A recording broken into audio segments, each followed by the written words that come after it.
23 বছর পর অস্ট্রেলিয়ায় টেস্ট খেলার রোমাঞ্চ। ফিট হওয়ায় নামবেন লিটন, পূর্ণ শক্তির একাদশ ঘোষণা অজিদের। ডারউইনে ড্রপ ইন পিচের চ্যালেঞ্জ টাইগারদের। এখানে সে টেস্ট খেলতে পারবো, এটা অবশ্যই এক্সাইটিং। অবশ্যই উইকেটে ঘাস আছে, এটা আমার মনে হয় বোলাররা হয়তো একটু বেশি বেনিফিট পেতে পারে। দেশের কোনো টেলিভিশন চ্যানেলে সম্প্রচার হবে না অস্ট্রেলিয়া সিরিজ। একটি অ্যাপে দেখতে পাবেন দর্শকরা। স্কোয়াডে যোগ দিতে ঢাকা ছাড়লেন শরীফুল, ফিরে আসবেন জাকের ও মুশফিক হাসান। বিসিসিআইয়ের সবুজ সংকেত না পেলেও ভারত সিরিজ নিয়ে আশা ছাড়েনি বিসিবি। শেষ পর্যন্ত টিম ইন্ডিয়া না এলে বিকল্প ভাবনা বোর্ডের।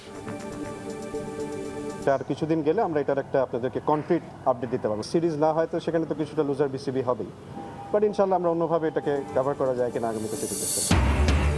বসুন্ধরা কিংস ও আবাহনে নিষেধাজ্ঞা বহাল থাকায় আবারও বাড়ছে ক্লাব লাইসেন্সিং এর সময়। নতুন মৌসুমের সূচিতে প্রভাব পড়ার শঙ্কা, বিকল্প দল রাখার পরিকল্পনা বাবুফের। এবং উয়েফা সুপার কাপ দিয়ে শুরু হচ্ছে ইউরোপীয় ক্লাব ফুটবলের নতুন মৌসুম। চ্যাম্পিয়ন্স লিগ জয়ী পিএসজির মুখোমুখি হবে Europa league champion Aston villa.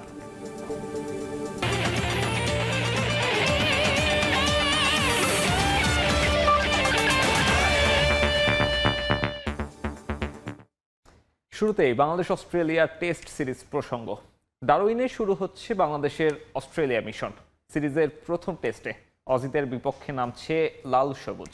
স্বাগতিকদের pace আর বাউন্সি কন্ডিশনে হার জিত ছাপিয়ে ম্যাচটা 5 দিনে নেওয়াটাই লক্ষ্য বাংলাদেশের। ফুল ফিট হওয়ায় একাদশে ফিরেছেন লিটন দাস। অন্যদিকে মূল ক্রিকেটারদের পাশাপাশি 5 পেসার নিয়ে একাদশ সাজিয়েছে অস্ট্রেলিয়া। ম্যাচ শুরু হবে বৃহস্পতিবার ভোর 6:30টায় অস্ট্রেলিয়া থেকে। আরও জানাচ্ছেন তারেক হাসান শিমুল। হাসি মুখে দুই অধিনায়কের ট্রফি নিয়ে ফটো সেশন। ডারউইন টেস্টের আগের দিন ফুরফুরে মেজাজে পেট কামিন্স ও নাজমুল হোসেন শান্ত। শক্তিমত্তায় দুই দলের অবস্থান দুই দিকে। আইসিসি টেস্ট র্যাঙ্কিং এর 1 নম্বরে থাকা দলটার বিপক্ষে যে তাদের কন্ডিশনে কঠিন পরীক্ষা দিতে হবে তা জানা আছে শান্তর। তবে সাম্প্রতিক পারফরমেন্স আভাস দিচ্ছে দারুণ প্রতিদ্বন্দ্বিতার।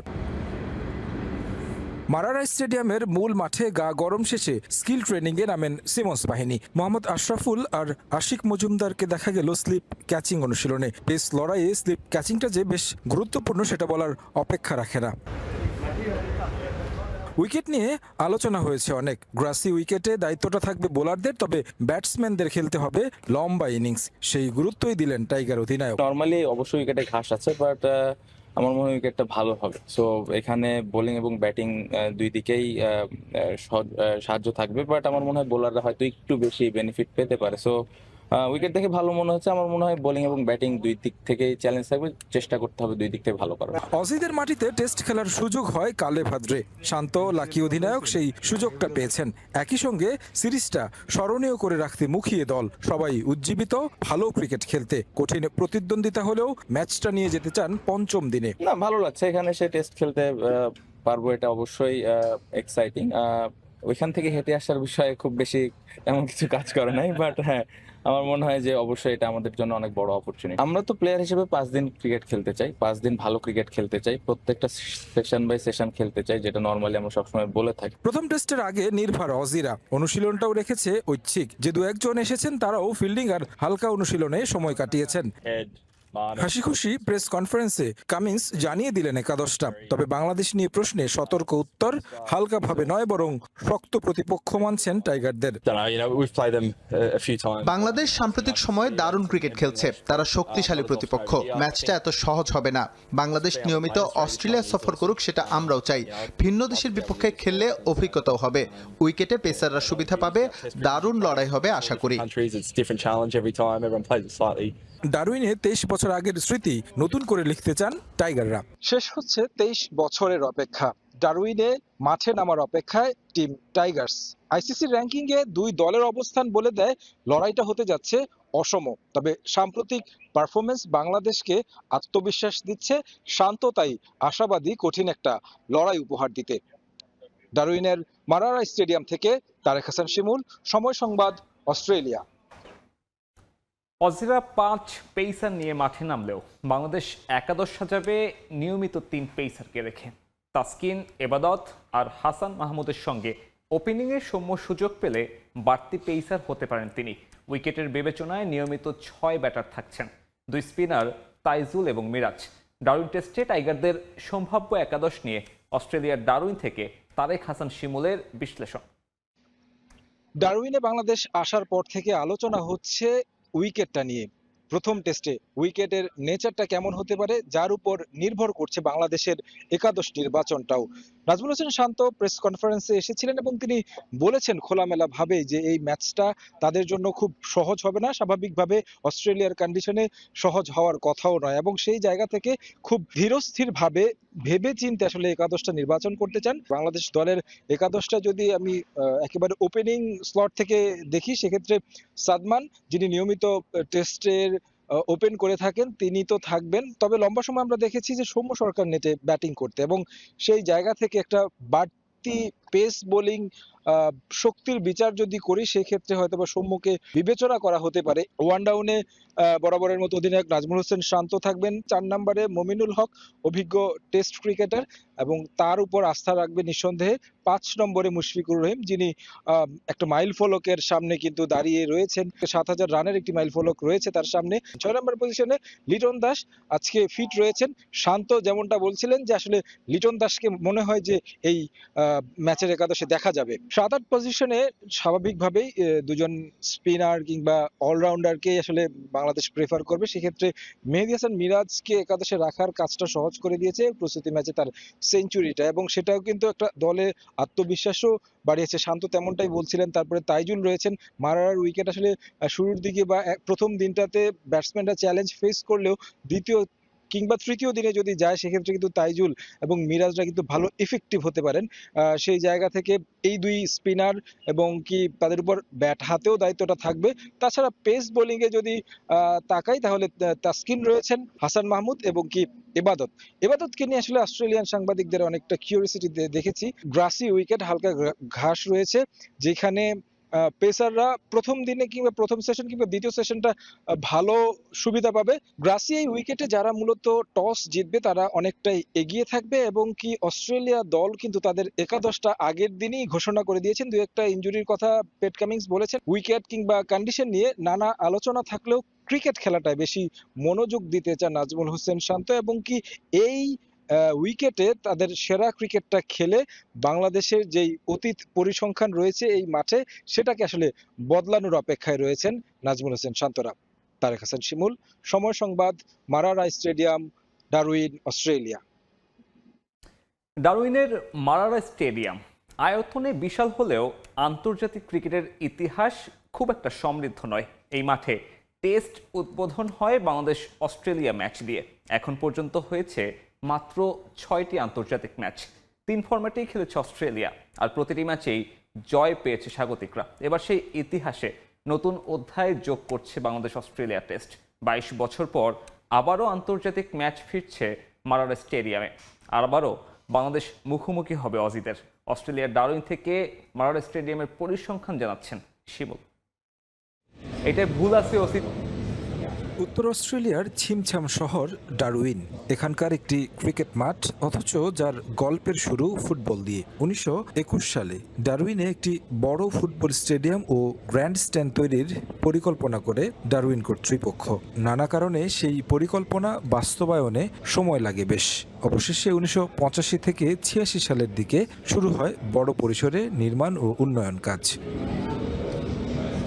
সময়ের সঙ্গে পরিচিতি পায় মারারা ওভাল, পরে মারারা ক্রিকেট গ্রাউন্ড নামে। 2006 সালেও ভেন্যুটির বড় ধরনের উন্নয়ন করা হয়। ডারউইন শহরের কেন্দ্র থেকে প্রায় 10 কিলোমিটার দূরে অবস্থিত এই মাঠ এখন নর্দার্ন টেরিটরির ক্রিকেটের অন্যতম প্রধান কেন্দ্র। একসময় এই মাঠে প্রায় 17,000 দর্শক ধারণের সক্ষমতা ছিল। বর্তমানে 2টি গ্যালারিতে প্রায় 9,000 দর্শকের জায়গা রয়েছে। তবে ধারণ ক্ষমতা কমলেও গুরুত্ব কমেনি। সবুজে মোড়া বিশাল আউটফিল্ড, ঐতিহ্যবাহী ঘাসের উইকেট মারারাকে নর্দার্ন টেরিটরির ক্রিকেট সংস্কৃতির গুরুত্বপূর্ণ অংশ করে তুলেছে। অস্ট্রেলিয়ার মূল ভূখণ্ডের বিখ্যাত ক্রিকেট ভেন্যুগুলোর সঙ্গে তুলনা করা হয় এই মাঠের উইকেট ও ক্রিকেটীয় পরিবেশকে। আন্তর্জাতিক ক্রিকেটের সঙ্গে মারারার সম্পর্ক বেশ পুরনো। বাংলাদেশ অস্ট্রেলিয়া ক্রিকেট ইতিহাসেও এই মাঠের রয়েছে বিশেষ জায়গা। দুই দলের ম্যাচ দিয়ে এই মাঠের উদ্বোধন হয় আন্তর্জাতিক টেস্ট ভেন্যু হিসেবে। অস্ট্রেলিয়ার বিপক্ষে বাংলাদেশের আগের ম্যাচগুলোর স্মৃতি যেমন আছে, তেমনি এবার নতুন করে সেই ইতিহাসের পাতায় যুক্ত হচ্ছে বাংলাদেশ অস্ট্রেলিয়া টেস্ট। এই মাঠে এখন পর্যন্ত 6 আন্তর্জাতিক ম্যাচের 6টি জিতেছে অজিরা। মারারা শুধু একটি ক্রিকেট মাঠ নয়, নর্দার্ন টেরিটরির ক্রীড়া সংস্কৃতির একটি প্রাণকেন্দ্র। আন্তর্জাতিক ম্যাচ আয়োজনের মানে স্থানীয় দর্শকদের জন্য বিশ্বমানের ক্রিকেট দেখার সুযোগ। একই সঙ্গে ডারউইনের পর্যটন, ব্যবসা ও স্থানীয় অর্থনীতিতেও তৈরি হয় বাড়তি গতি। এবার সেই মাঠেই বাংলাদেশের অপেক্ষা। একদিকে অস্ট্রেলিয়ার শক্তিশালী ক্রিকেট ঐতিহ্য, অন্যদিকে বাংলাদেশের নতুন প্রজন্মের চ্যালেঞ্জ। ইতিহাস বলছে মারারা বহুবার অস্ট্রেলিয়ার আধিপত্য দেখেছে। এবার বাংলাদেশ কি সেই গল্পে নতুন কোনো অধ্যায় যোগ করতে পারবে? উত্তর মিলবে ডারউইনের এই সবুজ গালিচায়। সিডনি, মেলবোর্ন, ব্রিসবেনের গ্যাবার মতো অতটা বড় পরিসরের এই ডারউইনের মারারা স্টেডিয়াম না হলেও এখানে এখন পর্যন্ত 6টি আন্তর্জাতিক ম্যাচ অনুষ্ঠিত হয়েছে এবং 22 বছর পর আবারও আন্তর্জাতিক ম্যাচ ফিরছে। 6 ম্যাচের 6টিতেই জয় আছে অস্ট্রেলিয়ার। বাংলাদেশের বিপক্ষে আসন্ন টেস্টে সে জয়ের ধারা বন্ধ করতে পারবে কিনা শান্তর দল, সেটাই হচ্ছে দেখার বিষয়। মারারা স্টেডিয়াম থেকে তারেক হাসান শিমুল, সময় সংবাদ, অস্ট্রেলিয়া। সিরিজ শুরুর আগ মুহূর্তে স্কোয়াডে পরিবর্তন আনলো বাংলাদেশ। অস্ট্রেলিয়া সফরের আগে নাহিদ রানা, লিটন দাস ও শরীফুল ইসলামের ইনজুরিতে স্কোয়াড গোছাতে বেশ বেকায়দায় পড়ে গিয়েছিল বিসিবি। এই 3 তারকাকে ছাড়াই প্রথম টেস্টের স্কোয়াড ঘোষণা করেন নির্বাচকরা। তবে নাহিদ ছিটকে গেলেও লিটন ও শরীফুলের ফেরার সম্ভাবনা ছিল শুরু থেকেই। তবুও তাদের দুজনের বিকল্প হিসেবে জাকির আলী অনিক ও মুশফিক হাসানকে ডারউইন টেস্টের দলে রাখা হয়। কিন্তু ম্যাচ শুরুর আগের দিন বিসিবি জানিয়েছে ইনজুরি থেকে সেরে উঠেছেন লিটন কুমার দাস। দলের সঙ্গে ডারউইনের অবস্থান করায় প্রথম টেস্টে খেলতেও কোনো বাধা নেই তার। এদিকে ফিট হয়ে উঠেছেন শরীফুল ইসলামও। স্কোয়াডে যোগ দিতে অস্ট্রেলিয়ার উদ্দেশ্যে রওনা দিয়েছেন তিনি। তবে দেশে ফিরে আনা হচ্ছে জাকের ও মুশফিক হাসানকে। ঢাকায় এসে এ দলের সাউথ আফ্রিকা সফরের জন্য প্রস্তুতি নেবেন তারা।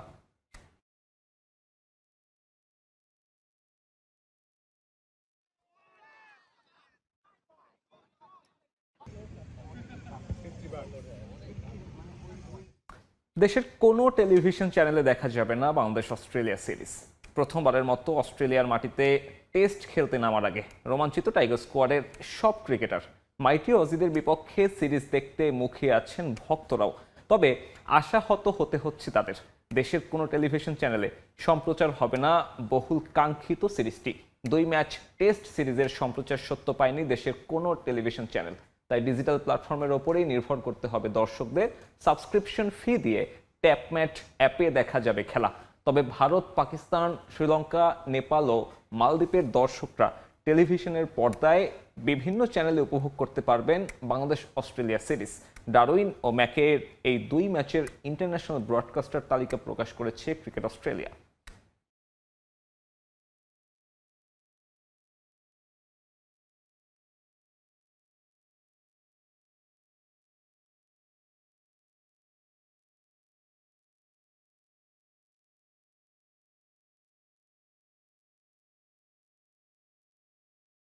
বাংলাদেশ ভারত সিরিজ নিয়ে এখনও আশাবাদী বিসিবি।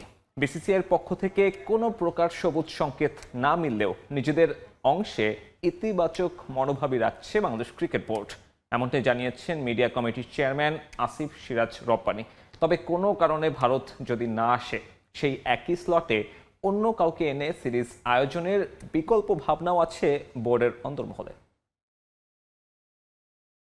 রাজনীতির সঙ্গে ক্রিকেট মেলালে তার অবস্থা কি দাঁড়ায় তা দেখার জন্য খুব দূরে তাকানোর কিছু নেই। পার্শ্ববর্তী ভারত পাকিস্তান তার জ্বলন্ত উদাহরণ। দুটো দেশের একের পর এক হঠকারিতায় এশিয়ার ক্রিকেট এখন হাইব্রিড মডেলে বিভক্ত। এবার হয়তো সেখানে যোগ হতে যাচ্ছে আরও একটা নতুন দ্বৈরথ, বাংলাদেশ ভারত। আগামী 1 থেকে 5 সেপ্টেম্বর 3টা ওয়ানডে এবং এরপর 3টা টি-20 খেলতে ঢাকায় আসার কথা ছিল টিম ইন্ডিয়ার। কিন্তু দুবার পেছানো সিরিজটার ভাগ্য এবারও প্রসন্ন নয়। কারণটা প্রতিবারের মতোই খেলার মাঠ নয়, পুরোটাই রাজনৈতিক। অন্তর্বর্তীকালীন সরকার চলে গিয়ে নতুন নির্বাচিত সরকার আসার পর ধারণা করা হয়েছিল এবার হয়তো গলবে বরফ, কিন্তু 5 আগস্ট দিল্লিতে হয়ে যাওয়া বাংলাদেশের রাজনৈতিক কার্যক্রম নিষিদ্ধ সংগঠন আওয়ামী লীগের সংবাদ সম্মেলনের পর আবারও বদলে গেল পরিস্থিতি। আরও একবার রাজনীতি এলো ক্রিকেটের 22 গজে। এখন বিসিসিআই থেকে পরিষ্কার জানিয়ে দেওয়া হয়েছে সিরিজ নিয়ে কোনো প্রকার সিদ্ধান্ত নেবে না ভারতীয় বোর্ড, সে অধিকার দেশটির সরকারের। বিসিবি থেকে নানাভাবে যোগাযোগ করা হলেও কোনো গ্রিন সিগন্যাল দেয়নি দিল্লি। উল্টো বুধবার রাতে সেপ্টেম্বরের মাঝামাঝি আফগানিস্তানের বিপক্ষে নিজেদের সিরিজ নিশ্চিত করে বার্তা দিয়েছে ভারত এবং আফগান বোর্ড। এই অবস্থায় বাংলাদেশ ভারত সিরিজ কার্যত বাতিল হয়ে গেলেও আনুষ্ঠানিক বার্তা না আসায় আশাবাদী বিসিবি। যখন ঘোষণা দেওয়ার মতো একটা স্টেজে যাব তখন ইনশাল্লাহ আমরা জানাবো, বাট আমরা আমাদের চেষ্টা চালাচ্ছি বা এরকম একটা পর্যায়ে আছে। তো এখনই কি অবস্থায় আছে এটা আমরা, আমার মনে হয় আরও 2-4 দিন গেলে বা এটা আর কিছুদিন গেলে আমরা এটার একটা আপনাদেরকে কনক্রিট আপডেট দিতে পারবো, সেটাই ভালো হবে এখন কমেন্ট না করে। বাংলাদেশে না এলে ভারত খালি বসে থাকবে না। স্লট ফাঁকা যাওয়া মানেই আর্থিক ক্ষতি, তা কোনোভাবেই হতে দেবে না বিসিসিআই। তাই তারা ইতোমধ্যে ভেবে ফেলেছে বিকল্প। বিসিবি জানালো একই ভাবনা আছে তাদেরও। বাংলাদেশ ভারত সিরিজ অবশ্যই মার্কেটিং পার্সপেক্টিভ থেকে অনেক লুক্রেটিভ একটা সিরিজ সব দিক থেকেই, এবং এখানে ধরেন ফাইন্যান্সিয়াল বলেন আদার অ্যাসপেক্ট সব দিক থেকে এটা একটা খুবই তাৎপর্যপূর্ণ ছিল, সিগনিফিকেন্ট।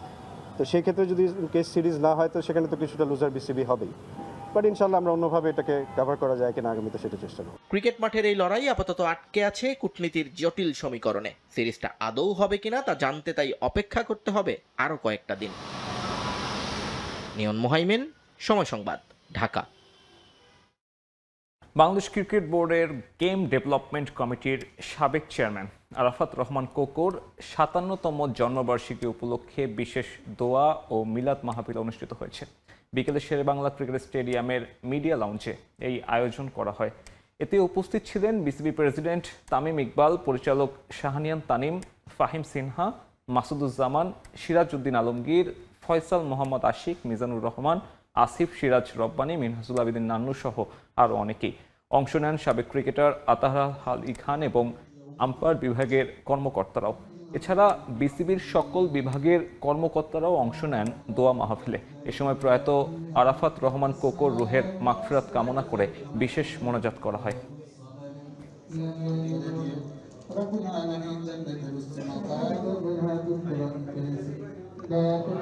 ربنا العالمين আমাদের সকলের জীবনের সমস্ত রহমান কবুল করে। 17 বছর অনেকের অবদানকেই আপনার মূল্যায়ন করতে পারিনি আমরা, এবং কি প্রেক্ষাপট ছিল আপনাদের সবারই জানা। তাই আজকে আমাদের সুযোগ আসছে, এবং বিসিবি যে মানুষটি মরহুম আরাফাত রহমান কোকো, ওনার ক্রিকেটে যে অবদান এটা নতুন করে বলার কিছু নাই, আপনাদের সবারই জানা। আজকে বিসিবি যে পর্যায়ে আছে, যে পাইপলাইনগুলো উনি তৈরি করে গিয়েছে সেই সময়, যার সুফল কিন্তু আমরা পরে গিয়ে পেয়েছি। আল্লাহর কাছে আমরা শুকরিয়া আদায় করছি যে আফটার সো লং টাইম আমরা ওনার যে প্রাপ্য সম্মানটুকু ছিল আজকের এই দিনে ওনার জন্মবার্ষিকীতে বিসিবির মিডিয়ার অডিটোরিয়ামে আমরা ওনার জন্য দোয়া করতে পেরেছি। এবার দেশের ফুটবল। আবারও বাড়ছে ক্লাব লাইসেন্সিংয়ের সময়। বসুন্ধরা কিংস ও আবাহনী নিষেধাজ্ঞা এখনও বহাল থাকায় 17 আগস্ট পর্যন্ত লাইসেন্সিংয়ের সময় বাড়াতে যাচ্ছে বাফুফে।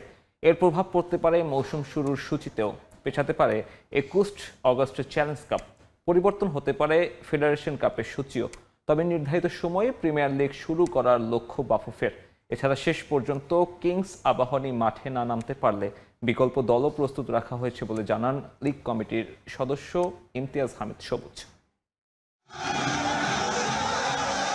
বাংলাদেশ ক্লাব ফুটবলের অন্যতম সফল ক্লাব বসুন্ধরা কিংস, ঝুলিতে রেকর্ড ট্রফি। অর্থের দিক থেকেও বাংলাদেশের অন্যতম, কিন্তু মাঠের সেই দাপটের বিপরীতে এখন ফিফার নিষেধাজ্ঞায় জর্জরিত ক্লাবটি। তাদের নিয়ে মহা সমস্যায় বাফুফে। খেলোয়াড় কোচদের বকেয়া পারিশ্রমিক সহ নানা অভিযোগ কিংসের বিরুদ্ধে। গত বছরের 27 আগস্ট থেকে শুরু হয়ে নিষেধাজ্ঞা ছিল 12টি, সম্প্রতি নতুন করে যোগ হয়েছে আরও 2টি। অন্যদিকে আবাহনীর অবস্থাও পুরোপুরি সুস্থির নয়। তাদের 3 নিষেধাজ্ঞার 2টি ইতিমধ্যে প্রত্যাহার হলেও একটি এখনও বহাল। বড় 2 ক্লাবের এমন সমস্যায় আরেক দফা পরিবর্তন হচ্ছে ক্লাব লাইসেন্সিং সময়। প্রতিটা ক্লাব এই বছরের লিগটাতে অংশগ্রহণ করুক, এটা আমরা চাই। কয়েক দফা টাইম বাড়ানো হয়েছিল। কিছু ক্লাব চিঠি দিয়েছে ক্লাব লাইসেন্সিং ডেটটা বাড়ানোর জন্য। ফেডারেশন চিন্তাভাবনা করেছে যে এই টাইমটা 15 থেকে 17-এর ভিতরে করার জন্য। এর আগে প্রথমে ক্লাব লাইসেন্সিং এর জন্য 4 আগস্ট পর্যন্ত সময় দেওয়া হলেও তা 3 দফা পরিবর্তন হয়। তবে এর প্রভাব পড়তে পারে মৌসুমের প্রথম আয়োজন চ্যালেঞ্জ কাপে। 21 আগস্ট মাঠে গড়ানোর কথা থাকলেও সেটি পেছানোর সম্ভাবনা বেশি। এছাড়া পিছিয়ে যেতে পারে ফেডারেশন কাপও, যদিও নির্ধারিত সময় মাঠে গড়াবে প্রিমিয়ার লিগ। সবকিছুর একটার পিছনে একটা আটকে আছে, একটা ছুটলেই আরেকটা ছুটবে। হ্যাঁ, তো এখন আমরা লিগ পিছাবো না, লিগটা আমরা চেষ্টা করব যে টাইম মতো শুরু করতে। ফেডারেশন কাপটাও চেষ্টা করব আমরা আমাদের কমিটমেন্ট অনুযায়ী শুরু করতে। এখন যেহেতু একটা সমস্যা হয়ে গেছে এবং এটাকে সমাধানের জন্য চেষ্টা চলতেছে সব দিক দিয়ে, তা আমি আশা করি যে এটা ওভারকাম করে আসলে পরে একটা সুন্দর বছর আমরা পাবো। তবে শেষ পর্যন্ত যদি ফিফার নিষেধাজ্ঞা তুলতে না পারে বসুন্ধরা কিংস ও আবাহনী, বিকল্প ভেবে রেখেছে বাফুফে। এএফসি রুল অনুযায়ী চলি, তাদের নীতিমালার ভিতরে আমাদেরকে থাকতে হয় এবং আমাদের একটা টাইম পিরিয়ড আছে যে লিগটাকে একটা এত দিনের মধ্যে শেষ করতে হবে। একটি ইমার্জেন্সি মিটিং করেছেন, মিটিংয়ের মাধ্যমে ওনারা বিসিএল থেকে 2টি দল এবং ওয়ান্ডারার্সকে কিন্তু 3য় দল হিসেবে উন্নীত করে নিয়ে আসছে, যাতে লিগে যদি কোনো কারণে কোনো বড় দল কিংবা যাদের নিষেধাজ্ঞা আছে তারা কোনো কারণে যদি তারা আপনার এই তাদের ব্যান্ড তুলতে না পারে, তাহলে কিন্তু আমরা অল্টারনেটিভ ওয়ে করে রেখেছি। 24 আগস্ট ফেডারেশন কাপ ও 28 আগস্ট বাংলাদেশ প্রিমিয়ার লিগের প্রথম রাউন্ড মাঠে গড়ানোর পরিকল্পনা বাফুফের। বড় ক্লাবগুলো না থাকলেও লিগের স্পন্সর নিয়ে কোনোই সমস্যা হবে না বলে জানান এই সদস্য। সমস্যা হবে না, কারণ আমাদের ইউনাইটেড হেলথ কেয়ারের সাথে আমাদের একটা চুক্তি আছে, তারা আমাদের লিগকে স্পন্সর করবে। তামিম হোসেন, সময় সংবাদ, ঢাকা। যুক্তরাষ্ট্রের ঐতিহ্যবাহী ক্লাব নিউ ইয়র্ক কসমসে যোগ দিয়ে উচ্ছ্বসিত বাংলাদেশ জাতীয় দলের ফুটবলার মিডফিল্ডার শমিত সোম। নতুন ক্লাবে নিজেকে মেলে ধরার লক্ষ্য তার। এর আগে সামাজিক যোগাযোগ মাধ্যমে শমিতকে দলে নেওয়ার বিষয়টি নিশ্চিত করে যুক্তরাষ্ট্রের ক্লাবটি। কানাডিয়ান প্রিমিয়ার লিগের ক্লাব ক্যাভালরি এফসির সঙ্গে 3 বছরের চুক্তি শেষে ঠিকানা পরিবর্তন করলেন তিনি। তার উপস্থিতি কসমসের মিডফিল্ডকে আরও শক্তিশালী করবে বলে জানিয়েছে ক্লাব কর্তৃপক্ষ। হামজার পর শেকড়ের টানে কানাডা থেকে বাংলাদেশে পা রেখেছিলেন শমিত সোম। বিশ্বের বিভিন্ন প্রান্তে ছড়িয়ে থাকা এই প্রতিভাবান ফুটবলাররা যোগ দেয় নতুন দিগন্তের সূচনা হয়েছিল দেশের ফুটবলে। ঝিমিয়ে পড়া ফুটবলে ফিরেছিল নতুন প্রাণের সঞ্চার। বাংলাদেশে আসার আগে কানাডা জাতীয় দলের হয়ে শমিত সোম 2টি আন্তর্জাতিক ম্যাচও খেলেছিলেন। বাংলাদেশ জাতীয় দলে যোগ দেওয়ার পর তিনি হয়ে ওঠেন মাঝ মাঠের নির্ভরতার প্রতীক। এশিয়ান কাপের মূল পর্বে হংকংয়ের বিপক্ষে ম্যাচে লাল সবুজের জার্সিতে প্রথম গোলের দেখা পেয়েছিলেন শমিত। জাতীয় দলের পাশাপাশি কানাডার প্রিমিয়ার লিগের ক্লাব ক্যাভেলরি এফসির গুরুত্বপূর্ণ সদস্য ছিলেন শমিত সোম। গত জানুয়ারিতে 3 বছরের চুক্তি শেষে নতুন ঠিকানার খোঁজে ছিলেন। শেষ পর্যন্ত তার ঠিকানা হয়েছে কিংবদন্তি ব্রাজিলিয়ান তারকা পেলে ও জার্মান কিংবদন্তি ফ্রাঞ্জ বেকেনবাওয়ারের খেলা ক্লাব নিউ ইয়র্ক কসমসে। 1970-এর দশকে পেলে এবং জার্মান কিংবদন্তি বেকেনবাওয়ার এই ক্লাবের হয়ে খেলে ইতিহাস গড়েছিলেন। বর্তমানে যুক্তরাষ্ট্রের ফুটবলের 3য় স্তরে খেলছে নিউ ইয়র্ক কসমস। ক্লাবটির অফিসিয়াল ফেসবুক ভেরিফাইড পোস্টে বলা হয়, কসমসে স্বাগত শমিত সোম। বাংলাদেশের ফুটবলার শমিত সোম এখন অফিসিয়ালি কসমসের সদস্য। মেজর লিগ সকার এবং কানাডার প্রিমিয়ার লিগ মিলে প্রায় 1 দশকের পেশাদার ফুটবলের অভিজ্ঞতা রয়েছে তার। শমিতের এই অভিজ্ঞতা কসমসের মিডফিল্ডকে আন্তর্জাতিক মঞ্চে আরও শক্তিশালী করবে। সামাজিক যোগাযোগ মাধ্যমে একটি ভিডিও পোস্ট করে নিজের উচ্ছ্বাস প্রকাশ করেছেন শমিত সোম। এই ক্লাবের হয়ে নিজেকে মেলে ধরার প্রত্যাশা তার। Hey Cosmos Country, I'm Shomit Shom, central midfielder, number 12, Canadian Bangladeshi, and I'm excited to be here. তবে চুক্তির শর্ত বা অন্য কোনো বিষয় নিয়ে কিছুই জানায়নি ক্লাবটি। পেলে বেকেনবাওয়ারদের পদচিহ্ন রেখে যাওয়া ক্লাবে নিজের ভবিষ্যৎ আরও মজবুত করতে চান শমিত। পারভিন আক্তার, সময় সংবাদ। উয়েফা সুপার কাপের ফাইনাল দিয়ে শুরু হচ্ছে ইউরোপিয়ান ফুটবলের নতুন মৌসুম। শিরোপা নির্ধারণী ম্যাচে মুখোমুখি হবে চ্যাম্পিয়ন্স লিগ জয়ী পিএসজি ও ইউরোপা লিগের champion Aston Villa. Ollie Watkins ও এমি মার্টিনেসরা না থাকায় চিন্তিত ভিলা কোচ উনাই এমেরি। এদিকে লুই এনরিকে আশাবাদী টানা 2য় ট্রফির জন্য। সালসবুর্গের রেড বুল এরিনায় ম্যাচ শুরু রাত 1টায়। বিশ্বকাপ শেষ হওয়ার 3 সপ্তাহ পর মাঠে ফিরছে ইউরোপিয়ান ক্লাব ফুটবলের লড়াই। সুপার কাপের ফাইনালে মুখোমুখি হচ্ছে গত আসরের দুই ইউরোপিয়ান চ্যাম্পিয়ন পিএসজি ও অ্যাস্টন ভিলা। প্যারিসের ক্লাবটি টানা দ্বিতীয়বারের মতো ঘরে তুলেছিল ইউরোপের শ্রেষ্ঠত্বের মুকুট, আর 30 বছরের অপেক্ষা ঘুচিয়ে ইউরোপা লিগের চ্যাম্পিয়ন হয় ভিলা। এবার ইংলিশ ক্লাবটির অপেক্ষা 44 বছর পর সুপার কাপ জয়ের। ম্যাচটিতে ডিফেন্ডিং চ্যাম্পিয়ন হিসেবে নামবে লুইস এনরিকের দল। গত বছরেরও চ্যাম্পিয়ন দ্য রেড অ্যান্ড ব্লুরা। এবার জিতলে চতুর্থ দল হিসেবে টানা 2টি সুপার কাপ জয়ের রেকর্ডে নাম বসাবে দলটি। অবশ্য আন্তর্জাতিক বিরতি থেকে ফিরে পুরো দল একসঙ্গে অনুশীলন করার খুব বেশি সময় পায়নি। এর মধ্যে লুকাস দিনিয়া, মাগনেস আকিলুসদের মতো নতুন সাইনিং দলে থাকায় পুরো দলকে প্রস্তুত করার বেশি সময় পাননি এনরিক। এরপরও ফেভারিটের তকপা নিয়ে মাঠে নামবেন এনরিক, তাতেই যেন অস্বস্তিতে কোচ। আমরা সব সময় বড় লক্ষ্য নিয়ে এগিয়ে যাই। এবার পরিস্থিতি একটু ভিন্ন, কারণ সবাই মনে করছে আমরাই আবার জিতবো। কিন্তু শুধু ভাবলেই হবে না, মাঠে নিজেদের সামর্থ্য দেখাতে হবে। আমরা অবশ্যই এই ম্যাচটি জিততে চাই। ইতিহাস বলছে কোনো দলই সব সময় জেতে না, তবে আমাদের লক্ষ্য হলো প্রতিবারই জয়ের চেষ্টা করা।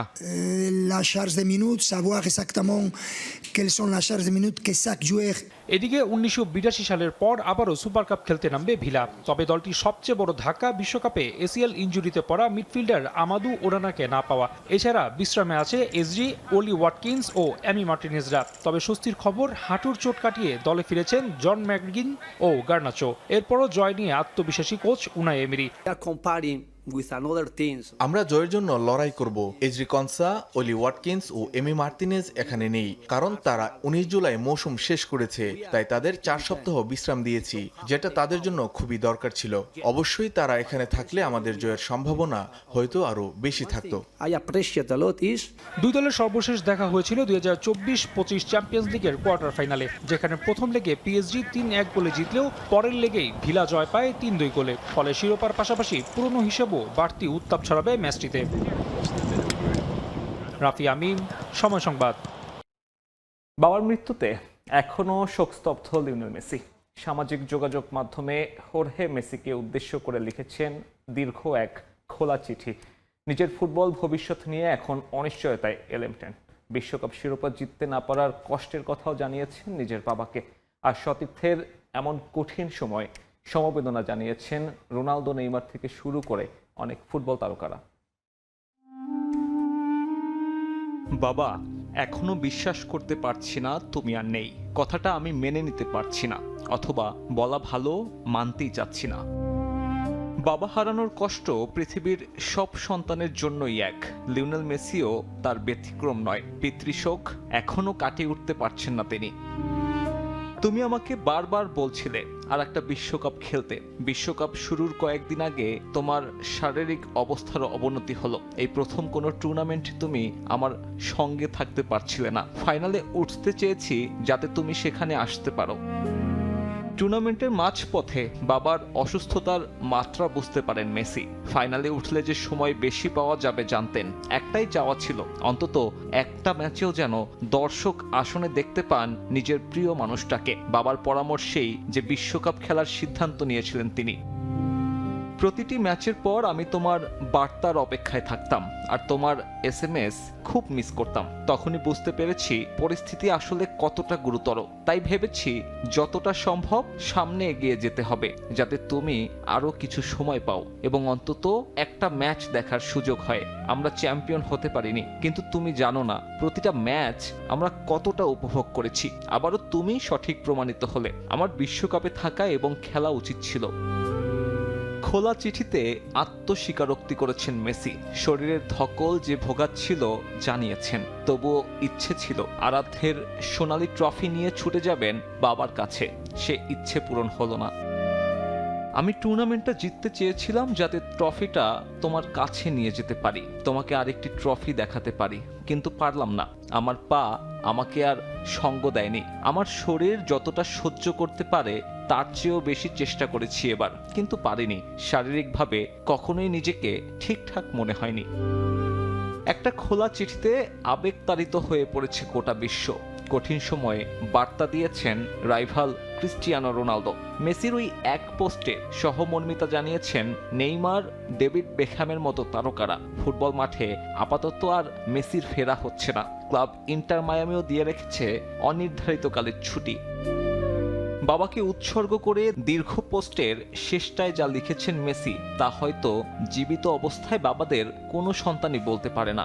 ওই যে একটা লাইন, আমি তোমাকে ভালোবাসি বাবা। সাব্বির মিথুন, সময় সংবাদ। অবশেষে গুঞ্জন রূপ নিল বাস্তবতায়।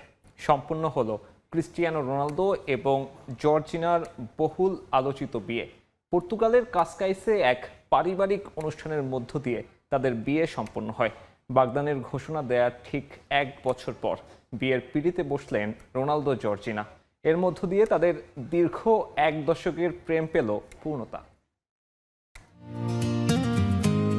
তারকারা সব সময় ধরা ছোঁয়ার বাইরেই থাকেন, ঠিক তেমনি থাকলেন রোনালদো জর্জিনাও। গেল কয়েকদিন ধরে তুমুল আলোচনা তাদের বিয়ে কেন্দ্র করে। ঐতিহাসিক এই মুহূর্তের সাক্ষী হতে ভক্তদের সে কি প্রাণান্ত চেষ্টা। কিন্তু রোনালদো তার বিয়ে সারলেন কঠোর গোপনীয়তায়, শুধু পরিবারের সদস্যদের সঙ্গে নিয়ে। সাক্ষী হিসেবে প্রকাশ করলেন শুধুই দুটো হাত আর অনামিকায় পরা দুটো আংটির ছবি। শুরুতে গুঞ্জন ছড়িয়ে পড়ে রোনালদো জর্জিনার বিয়ের আনুষ্ঠানিকতা সম্পন্ন হচ্ছে মাদেইরায়। এজন্য সেখানকার একটি গির্জায় ভিড় করেছিলেন হাজারো সমর্থক। ফুসনালে শুভ্র পোশাকে বরকনেও হাজির হয়েছিলেন, কিন্তু সিএনজির বদলে ছিলেন অন্য কেউ। সেখানে তাদের দেখা মিলবেই বা কি করে, কেননা এই তারকা জুটি ততক্ষণে যে বিয়ের প্রস্তুতি নিচ্ছিলেন মাদেইরা থেকে প্রায় 30 কিলোমিটার দূরে কাসকাইসে। এতটাই কঠোর গোপনীয়তার মধ্য দিয়ে সম্পন্ন হয়েছে এই তারকা দম্পতির বিয়ে যে সেখানে পরিবারের সদস্য ব্যতীত ছিলেন না অন্য কেউ। এমনকি গুঞ্জন আছে রোনালদোর কাছের গণমাধ্যম কর্মী থেকে শুরু করে ক্লাব কিংবা জাতীয় দলের কোনো সতীর্থকেও ডাকা হয়নি। কাসকাইসে রয়েছে তাদের একটি ভিলা, সেখানেই 1 দশকের সম্পর্কের আইনি রূপ দেন রোনালদো জর্জিনা জুটি। প্রায় 1 বছর আগে বাগদানের ঘোষণা দিয়েছিলেন তারা। তারপর থেকেই ছিল জল্পনা কল্পনা। সেটা ভালোভাবে দানা বাঁধে সদ্য সমাপ্ত বিশ্বকাপের পর। অবশেষে সব গুঞ্জনের অবসান। বিয়ের জন্য আগস্টের 11 তারিখকেই শুভ মনে করে আর্জেন্টাইন কন্যার সঙ্গে গাঁটছড়া বাঁধলেন ফুটবল বিশ্বের মহাতারকা। রোনালদো জর্জিনার কাছে আসার গল্প অনেকটা সিনেমার মতোই। রিয়াল মাদ্রিদে খেলার সময় 2016 সালে স্পেনের রাজধানীতে একটি নামকরা প্রসাধনীর দোকানে গিয়েছিলেন রন। সেখানে সেলস গার্ল হিসেবে কাজ করছিলেন জর্জিনা। প্রথম দেখাতেই প্রেম হয়ে যায় দুজনের, তারপর 1 দশকের পথ চলা, অতঃপর বিয়ে। এর মাঝে তাদের ঘরে জন্ম নেয় 5 সন্তান।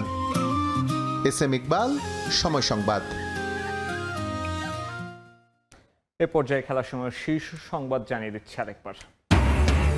23 বছর পর অস্ট্রেলিয়ায় টেস্ট খেলার রোমাঞ্চ। ফিট হওয়ায় নামবেন লিটন। পূর্ণশক্তির একাদশ ঘোষণা অজিতের। ডারউইনে ড্রপ ইন পিচের চ্যালেঞ্জ টাইগারদের সামনে। এখানে সে টেস্ট খেলতে পারবো, এটা অবশ্যই এক্সাইটিং। অবশ্যই উইকেটে ঘাস আছে, এটা আমার মনে হয় বোলাররা হয়তো একটু বেশি বেনিফিট পেতে পারে।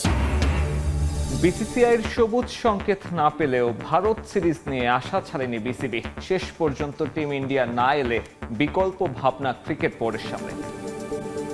আর কিছুদিন গেলে আমরা এটার একটা আপনাদেরকে কনক্রিট আপডেট দিতে পারবো। সিরিজ না হয় তো সেখানে তো কিছুটা লুজার বিসিবি হবেই, বাট ইনশাল্লাহ আমরা অন্যভাবে এটাকে কভার করা যায় কিনা আগামীতে দেখতে চাই। এবং বসুন্ধরা কিংস ও আবাহনীর নিষেধাজ্ঞা বহাল থাকায় আবারও বাড়ছে ক্লাব লাইসেন্সিং এর সময়। নতুন মৌসুমের সূচিতে প্রভাব পড়ার শঙ্কা। বিকল্প দল রাখার পরিকল্পনা বাফুফের।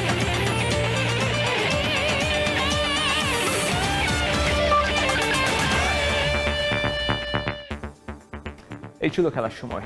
এরপর প্রবাসের সময় সঙ্গে থাকবেন সহকর্মী মাহাদি ধ্রুব। সাব্বির, আপনাকে ধন্যবাদ। প্রবাসের সময় নিয়ে আসছে কিছুক্ষণ পর, সঙ্গেই থাকুন সময়।